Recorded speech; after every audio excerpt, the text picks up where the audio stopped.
मदभाटी कर्मचारी को पिटी पिटी हत्या सदर थाना अंतर्गत सिनखमन गाँव में हत्याकांड घटी मृत व्यक्ति जनक मदभाटी बाउंसर भाव काम करुले मृतकों घर बिहार औरंगाबाद खपर मरहा गाँव में चारु अधिक युवक पिटी पिटी हत्या कर सूचना खबर पाई सदर थाना पुलिस मृतदेह जबत कर तदंत आरंभ कर हत्यार कारण निशा कारबार और पूर्व शत्रुता जमापड़ी। मदभाटी कर्मचारी को पिटी पिटी हत्या सदर थाना अंतर्गत सिनखमन गाँव में हत्याकांड घटी मृत व्यक्ति जनक मदभाटी बाउंसर भाव काम करुले मृतकों घर हो बिहार औरंगाबाद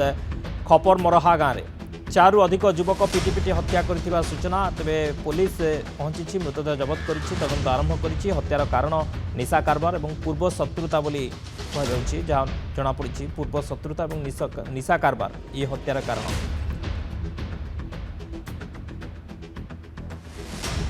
तो गांव थाना को हम फ़ोन किए तो फिर सदर थाना गए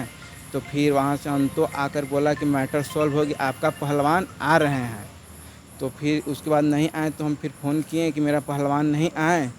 तो फिर बोला कि आपका पहलवान देखिए रास्ता में गिरे हुए होंगे जाकर आप देखिए। तो हम तो सदर थाना गए तो देखें कि ज़मीन में लेटे हुए हैं तो वहाँ से उठा के हम लोग सदर हॉस्पिटल लाए।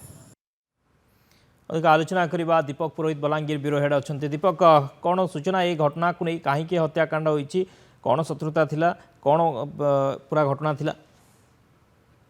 देखो शक्ति निश्चित भाव में अभावन घटना सिनखमन ठारे देशी मदभाटी कर्मचारी को अति निर्मम भाव हत्या कर अभियोग कि पिटी पिटी हत्या कर जेहेतु पूर्व संपर्क जो पूर्व शत्रुता को केन्द्र कर हत्या कर अभियोग जो साथी कर्मचारी मैंने एने पुलिस शव जबत कर तदंत आरंभ कर मृत व्यक्ति जनक होती बिहार औरंगाबाद ना हूँ शारदा यादव तेज शारदा यादव को कहीं दुर्वृत्त मैंने हत्या कले पखापाखि 3 ରୁ 4 जन युवक आसिक संघबद्ध भाव आक्रमण करते आक्रमण फल मृत्यु घटी तेज कहीं आक्रमण कले से पुलिस छानबीन आरंभ करुच्ची